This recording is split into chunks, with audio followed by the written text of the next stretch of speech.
All right. Today we are picking up a broad and a long-running subject in American foreign policy and what's been happening in the world. And let's turn our eyes to the Middle East, a pan-Arab state, something that was talked about in the 60s, has possibly been a through line in concepts that have been carried through. But we thought we'd have Ayed, a friend of the show who lives in Tunisia, from Tunisia, to give us some eyes on the ground as to what is going on in the in the Middle East, in, should we say, North Africa.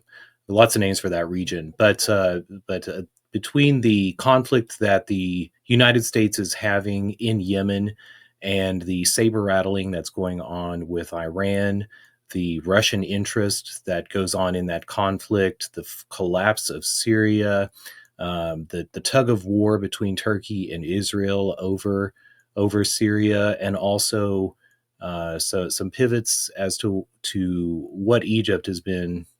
What Egypt's are also in this conflict. We got a lot going on here. So, Ayed, welcome to the show. I know that's a lot to throw at you, and I don't want you could address that broadly if you wish, but first I wanted you to uh, give you a chance to say hello to everyone, and how are you doing? Good, good. Thank you for having me with you guys. Hello, everybody. Well, let's jump right in. I mean, you brought a subject that that is that is pretty delicate, I guess, which is everything that is happening with Syria and how do you say it? Give me help me here, Lucas, with the words, because my Well, you my say the third. subject is delicate, and it's interesting to Yeah. me that you know Mhm. the creation of the state of Israel was a policy that came from World War II. And Yeah. alongside that policy even came the lines that were drawn for the countries of the region: Syria, Mhm. Egypt, Mhm. probably Tunisia, Algeria, Morocco. I actually, yes. Um, I don't know if they were part of the Sykes-Picot Agreement, but certainly the lines in Mhm. of Syria, Saudi Arabia, Yemen, Oman. Those are all drawn in the wake of World War II, or during World War II, by specifically France and England. And the United States came late Exactly. to that party. But the lines of those countries were drawn, and after what was seen at the time as the quote unquote collapse of the Ottoman Empire, those lines were drawn to to Mhm. to to politically to politically how do I put this, to create conflict in the future, so that it would be easier for France and England, or the UK, to maintain imperial control in that region. So the United States, in the wake of World War II, was very concerted in destroying. I mean, before our fight with Russia, we had fights with the UK and France, and we wanted to destroy their empires. We had a lot more success in destroying the British Empire than the French Empire.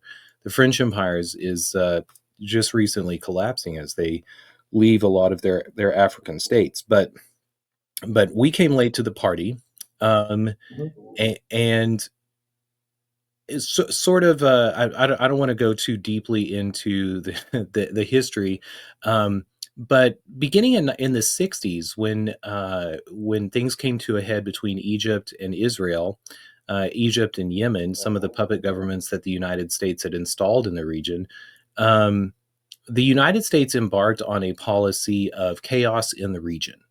And we see that policy today. When Americans ask themselves, why did the United States make demons of Al Qaeda in 2003, and then turn around and by 2008 find out that the United States was supporting Al Qaeda, it's because the United States seeks to control the politicians in power in those countries. And Exactly. because we do not have a stake in that game, and it would, if the players in that game realized it, or could, those in power could could enforce that narrative, then the United States would be evicted from the region. And looking at that reality back in the 60s, Henry Kissinger and the United States State Department, the CIA, our military, began a policy of chaos in the region, and not just chaos in the region, but also sectarian differences. And in doing so, we sought to twist the narrative from one of ethnicity or history, and instead to talk about the religious differences of the countries, and how those religious sects could not get along. How Sunnis could not get along with Shia, how Wahhabis could not get along with either of them, how Jews and Coptic Christians, etc., were all vulnerable, because there was such strong religious differences for all of Yeah. these peoples. And that does not hold true for how the area operated for millennia.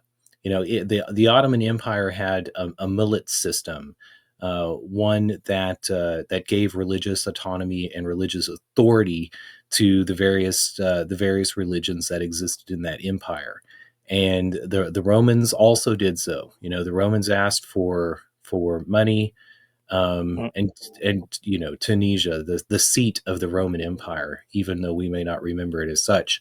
Um, so Yeah. so that you call it a touchy and a sensitive subject is one of contrivance and design by the United States. And I follow you on social media. We were talking on Skype back in 2008, when the Arab Spring first Mhm. began in Tunisia. So it has seemed to me that some of the tools that have been created through technology have begun to erode this narrative of division and sectarian violence, in that area. So I guess, Mm. that's part of why I'm often so interested in getting, your take on the region, is because I one, know that you partake in the social media sort of conversation that's going on there, and because I also have an expectation that the um, the identities that the, I don't know, like, whatever Yeah. Arab or historical identities of people of the region are going to be stronger than the the narrative of division and chaos that the United States tries to sow. Yeah. Yeah. Yeah. Definitely. Yeah. You're right about that. And I would say, I mean, North Africa pretty much, I mean, is North Africa, uh, Tunisia. I mean, I live in Tunisia, and especially Tunisians have this strong kind of like relationship with Palestine and Gaza, and everything that has been happening since the 1970s or even before that. Uh, and As I said, here it's very it's very like for us. I mean, in Tunisia, it's obvious that what's happening shouldn't be happening, and it's completely unfair. I mean, and it's really hard, even though we try to express ourselves through social media and all other kind of like different ways, like even radio, talking about it on the radio, talking about it through a podcast or on TV. It's not that easy to show the word. I mean, what how we feel. I mean, and why it is so painful to see what's going on. And I've said it before on the podcast. It's 100% of Tunisians. I mean, it's crazy. I mean, if you go out on the street and say, I mean, I'm with Israel, or I'm with what's happening is what should be happening. I mean, you definitely like I mean, gonna be like, you're gonna have hundreds of people around you like shouting at you, and it's even dangerous for you to do that. It's for someone to do that here. It's almost like crazy. You don't want to do that. You don't want to express any like pro Israeli concern. Like, What you know what I what mean? about what about if that was couched in terms of America? Can you go out and support America, or is It's that no it. go? I mean, yeah. I mean, you can do that, but it nobody's gonna look at you. Definitely nobody's gonna look at you. They're gonna like just ignore you and be like, okay, you just say. I mean, you don't know what you're saying, and you're not in a real world. That's what the American media and social media all over the world wants you to think. I mean, it's really. I mean, you know how algorithm are crazy, and depending on where you are, your IP, and what you do as research, they're gonna like take you all over the place. And here, I mean, everybody uses more maybe TikTok than Facebook, or I mean, Facebook they do too, but now it's like more of a TikTok, Instagram, and second, and say third is Facebook. They have also this. I don't know if you heard about this Telegram. Have you ever heard of it? Oh yes. Yeah. Oh yes. Yeah. Um, which sort of has had a Russian slant until and now the founder is French.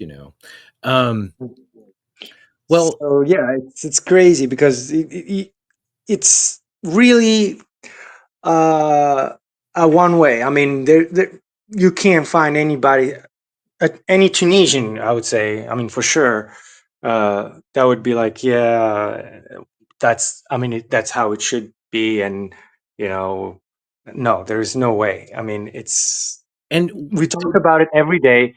We try to, send message to the world, and I mean, how is that normal? I mean, how is that fair? How is that even? I mean, possible for people seeing what's going on and just being like, yeah, that's okay. That's not okay. What's happening is really not okay, and it shouldn't be happening. Yeah, it's sad, but it's true. well, I had Uh, the yeah, the leader of Israel, Benjamin Netanyahu, recently yeah. came to the United States, and we haven't even mentioned the tariffs. I don't know if we'll have time to get to that, but in the wake of the United States tariff announcements about the tariffs they were placing on the rest of the countries of the world, the first foreign leader to come and talk to Donald Trump, president of the United States, was Benjamin Netanyahu, leader of Israel. And what was interesting to me in what was televised of that discussion, certainly they must have had talks before they went on camera in the Oval Office, but Donald Trump broke the news to Benjamin Netanyahu that the United States was in what he called direct talks with Iran. And that seemed to be a surprise to Benjamin Netanyahu. And Hmm. I thought what that was very interesting about that was two things had sort of broken leading into that interview. One was as Donald Trump and Pete Hegseth, our Secretary of Defense, had talked about the United Iran had better be careful because the United States was going to respond with force and was not going to back down. One, Russia um, Russia announced that they would take uh, any military action against Iran uh, as an attack on Russia, and would not would would not approve of that attack. And secondly, it seemed that Egypt, Al Sisi, leader in Egypt, made statements with regards to either the Yemeni or the Gazan conflict, and he's been largely silent Yeah.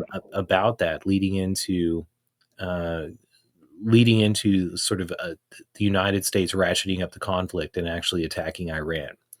So it seems that the United States is turning, and maybe, hopefully, they're going to be quitting this policy of chaos in the region. But the only reason they would be doing so is because it's beginning to fail and to flounder. So, have you seen any of is how do I put this? What do you see whenever when you guys are not neighbors to Egypt but fairly close? So I assume that you have strong dialogues, or keep an eye on what's going on politically in Egypt. When you say Yeah. that there's 100% of Tunisians are against the war in Gaza, and also have negative opinions about America, does that hold true for Egypt too? Uh, well, it's more like a disappointment when it comes to Egypt. I mean, people are disappointed because we feel like Egyptian are not like 100% like us, all of them. It's like more of a 60-40, or even like a 50-50. We don't really believe that everybody is like, or we feel like they're like the people are scared. They're scared of their government, so they don't want to talk about it. It's like keep us away from this. It's like what we see in the Middle East. Also, we feel exactly the same about Saudi Arabia or other like countries in the Middle East. Like, yeah, we feel like they're saying it's their problem. Let us not get into it. If I mean, which is not true. It's not their problem. It's everybody's problem. What's happening is like not fair, as I said, and I'll keep saying it. It's not a war. It's just uh, someone like uh, having everything, and some and other people that they do not have anything, and they're just taking everything away from them. Taking their houses, taking everything. I mean, sending drones and stuff. I mean, come on, if you want it to be a fair war, just as one of my friends said, just why don't only men go to the desert and fight each other with the same weapons. That's a real war. That's like old school war. And but what we see is not really not. So it's more of a disappointment feeling when it comes to Egypt.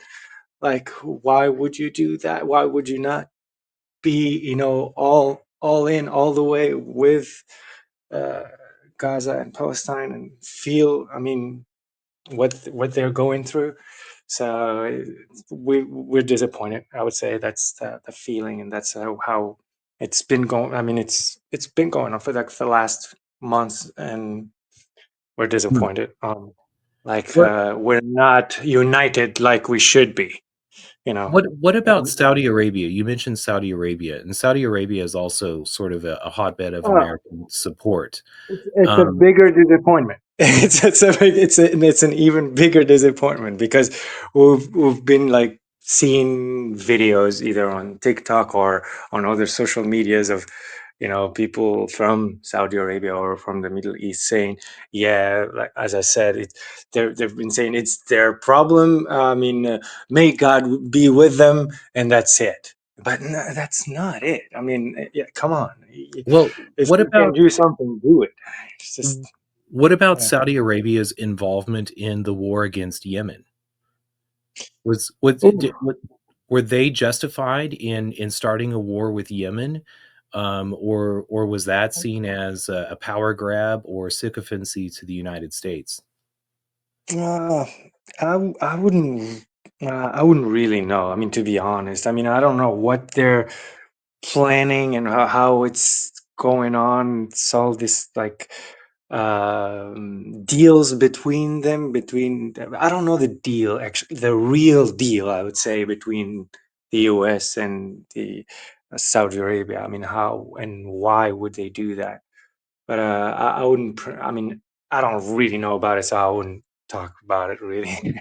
So Got I you. just, yeah. Well, are you keeping when you're in your social media reports, I should say, are the Yemeni attacks are they something that you do see? And I guess what also becomes a question as we think about again the United States policy in the region of sectarian division, is there any leader that um, might gain the confidence of many of these countries that we've carved up?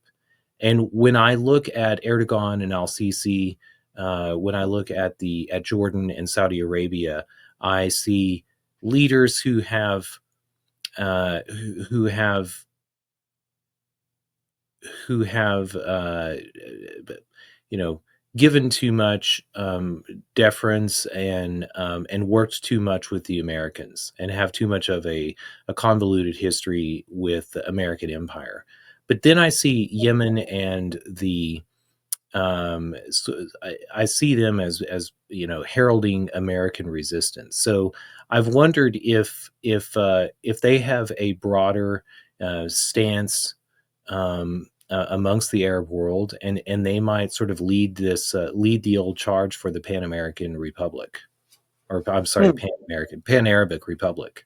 Arabic Republic. Yeah, I don't see. I don't know if they can be the leaders, because I mean, as you know, a lot of North African or Middle Eastern countries depend uh, on the US or on other, like, if I'm gonna if I, if I'm going to talk about Tunisia, Tunisia is kind of changing.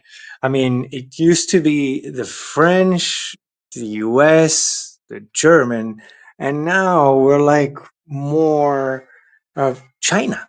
We're going we're going that way.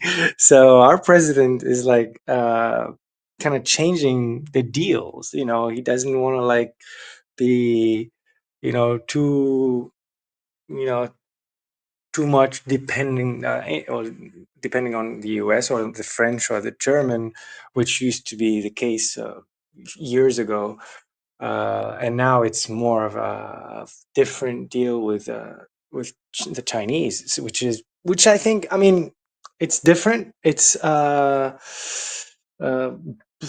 but is it the same? Are they gonna try? How different the Chinese are from the German or the French or the Americans? I don't know. I don't know their How do deals those exactly. how do those transactions take place? I know that there's been a move away from U.S. dollars. Is this where we're starting to see BRICS fully be embraced with this type of trade in China? I'm curious about that. If you have any perspective, or if you could Well, enlighten. yeah, I mean, you can see. I mean, we can see it here actually in our country for sure. I mean, a lot of new like buildings and parks and stuff are built like, and then they go fast, like a bridge, a huge bridge going on. Like, what is this? Okay, the Chinese are doing this, the Chinese are doing that, the Chinese are, there are a lot of deals with the Chinese. We get this from China and that, and cars it's crazy now. I'm Are seeing all are these are these huge- BYD cars? Is that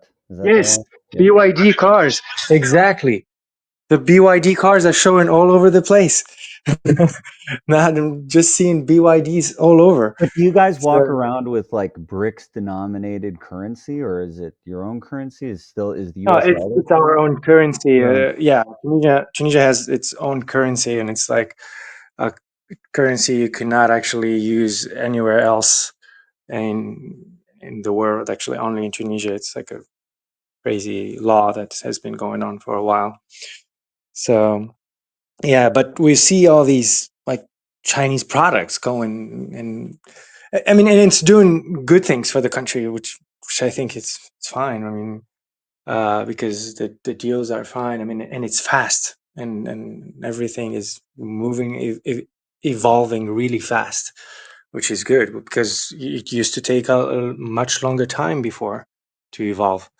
with either with the French or the German or the Americans. So the What deals. about tourists, Aya? Do you see more Chinese tourists? Oh yeah, we see much more actually Asian tourists all over.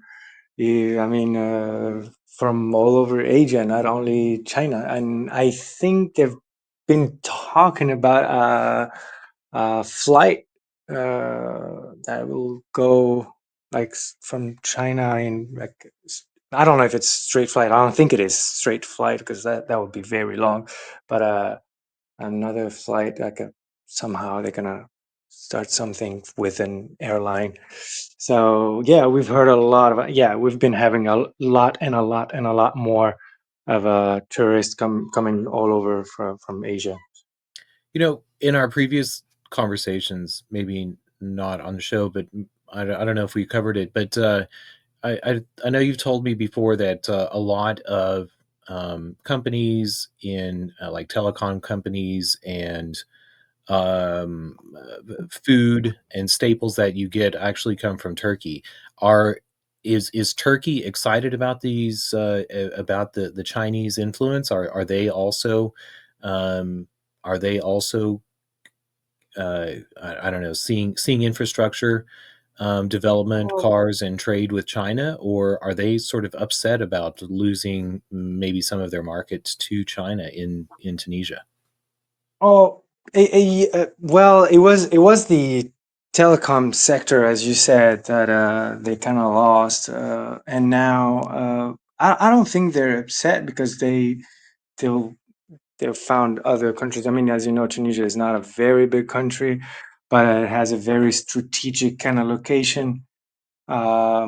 So no, I don't think Turkey, I mean, is upset about that or has any concern about us dealing more with China. So yeah, but for sure, I mean, we're dealing less with either Turkey used to be like more of also the clothes sector. Like we had a lot of um, clothing brands coming from Turkey, and now it's less and less. And you know how Chinese also like can take over that part very fast. So we have more like technology, like phones, like all these brands, Xiaomi and stuff. I don't know if they're Chinese or from somewhere from Asia for sure. I mean, but a lot of them are like different. We have a lot of different, as I said, the cars, uh, phones, like computers, clothes. So we're getting a lot and lot more of uh, Asian and Chinese brands, so which is good actually. I mean, for me, I see it as a good thing because it's, as I said, it's way faster. It happens on time. It's evolving. I see it in transportation also, not only cars but also like buses and stuff.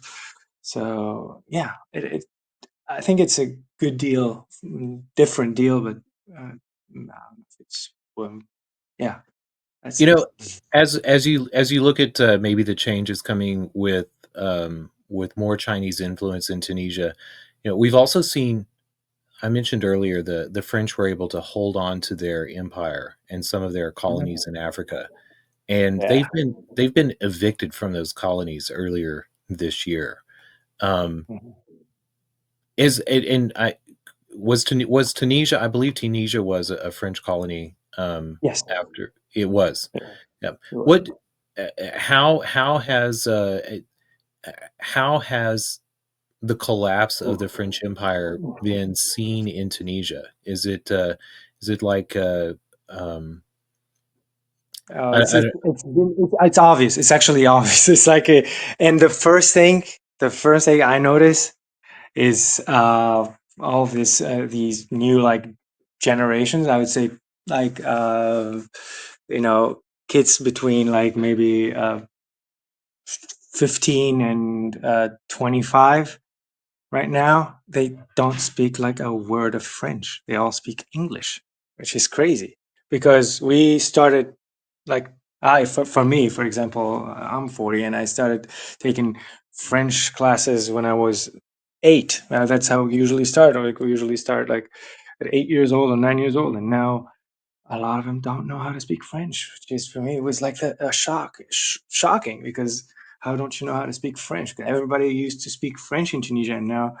and more young people don't know how to speak French, but they speak English, uh, which makes sense because we're not anymore dealing with French, and we don't have that much of French influence. Uh, you will see more of uh, I don't know how to say it. It's a mix between Arabic and English instead of having a mix between Arabic and French. So the language is changing because we use a lot of French word in like in our daily, speaking. When we speak, it's like a dialect. Tunisian is a dialect from Arabic, and it has a lot of French word. And now more and more is changing, and I can see it and I can hear it, which is good. I mean, it's okay. It's I mean, instead of having French, you have English, and English is probably more popular, and you can talk to more people in English than when you know French. So You that's a know, good thing. I was just reading. I'm still reading. Actually, I'm only about a third of the way through it. A history of the Spanish language, and it's shocking to me how much of the Spanish language is actually Arabic in its origin, and that goes Yeah. back to the presence of the Arab Empire in Spain and Galicia, France, in the Middle Ages. Um, Mhm. so maybe there's a what the, I don't know the similarities or so, like turning to some of the roots and finding that there are Arab roots behind it was shocking to me, but maybe not to you. You know, Not I at had all, actually. Yeah. well, so I Yeah. mentioned earlier that like we spoke. You were in Tunisia in 2008 with under the in the Arab Spring, and I remember specifically uh, talking with you several times on Skype.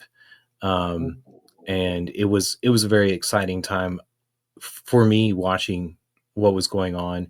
Um, when you think back to the Arab Spring and you think about the time leading into that, are there any similarities to now? Was it a total shock to you when the Arab Spring occurred then, or did it erupt sort of out of the blue? And when you think to that time compared to now, are do you have any sense of a possibility of a great deal of change happening again, or do you think that was only that it's going to take more time for or maybe that was only Well, I think it, maybe that was artificial and brought on by American interference too. I don't even know where to um, land on I, that.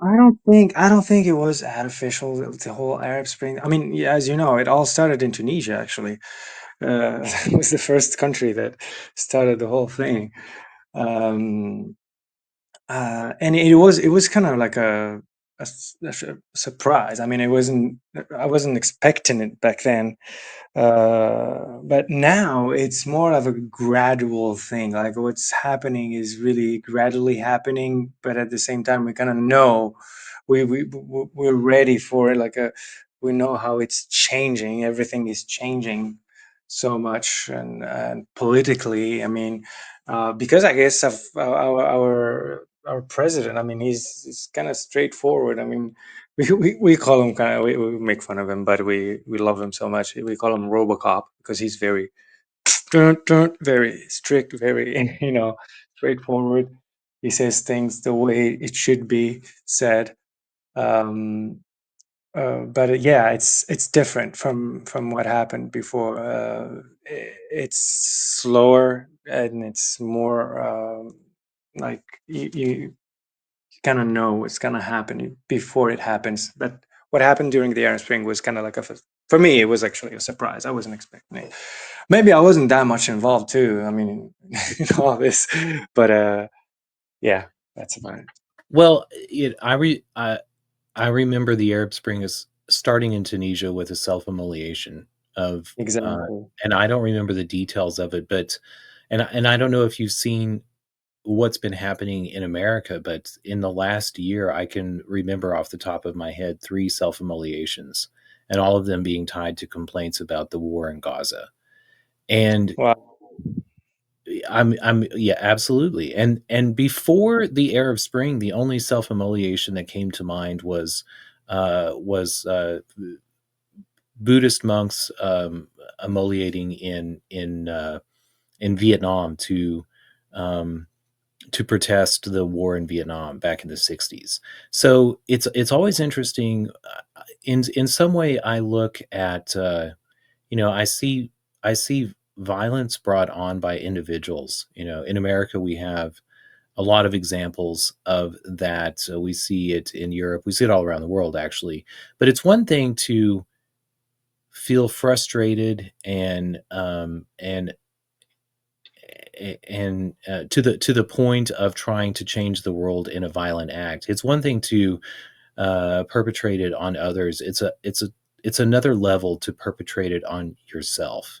And so when I see that happening in areas of the world, I don't know. My political revolution senses are flashing with an alarm. So I've wondered what we would see here in the United States. It is still a fraught time. I've all sorts of.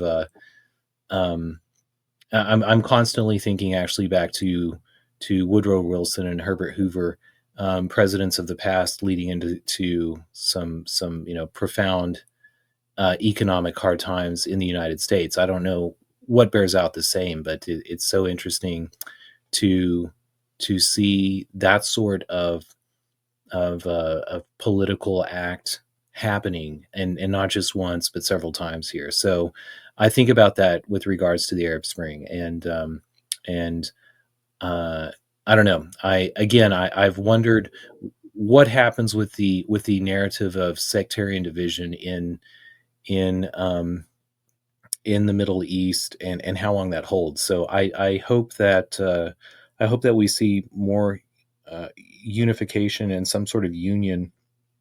Um, Yeah, that would be great. Yeah, I mean that's as we talked about earlier. I mean about Egypt and all different countries, Arab countries. I would say either in North Africa or in the Middle East. I mean that unification. I'm not seeing it. I'm not feeling it. It's sad because that's. I mean we should be all like feeling the same because it's such a powerful like. Thing. I mean, but at the same time, I kind of So you're dubious that there's going to be something similar on the lines of the European Union. We're not going to see an AU anytime. This isn't the buzz on the street. oh no, I mean, I don't believe it really. Not now for sure, because it's still like really like the political relations, I would say, of different countries. I mean, different Arab countries with different countries, either in Europe or in US or in Asia, are each country has its own like goals, I would say, and its own like deals. And if they're gonna be part of a whole like Arab kind of like uh, a union, it's gonna break all those deals down, and it's impossible for now. I mean, for sure, not now, not in the next couple of years, I would say. Even I don't know. I don't believe it that much. It will take a while, or I mean, we thought about it. I mean, a lot of people talked about how what if not only the Arab countries. I would say, what if just the North African countries? If you take only the North African countries and have like a union between all those countries, or like five countries, let's say, between Libya, Algeria, Morocco, Mauritania, and see what happens. I mean, I mean, that would be amazing. But of course, that some other countries that are involved, especially in Europe, don't want that to happen and will never let that happen. I think, which makes sense. I mean, if you look at it, how they've been using the countries and all of that is happening right now. We're dealing with all the people migrating from Central Africa to Europe, and we are kind of like the hub of like the point that, as I said, Tunisia has a very good location, and it's located right under Italy and kind of France, so it's through the water. I mean, through the Mediterranean. It takes about 3 to 4 hours on a boat to make it to Italy, and then from there you're in Europe and you can go anywhere. So a lot of people are migrating from Central Africa, from Cameroon, from Cote d'Ivoire. They go, first checkpoint is Tunisia, and then from Tunisia to Europe, and some of them do not make it through the water because they're like 20 on a boat that is like maybe 5 meters long, which is nothing. You should have like not even 8 people on a 5-meter boat. So they don't make it, and they drown, and their bodies will fall on our shores. And it's a whole like political right now going on. This thing has been going on for like maybe a year now, and it's kind of crazy because if you check, I mean, on the net, you'll see we have around like 20,000 people that are trying to migrate illegally from Tunisia to Europe.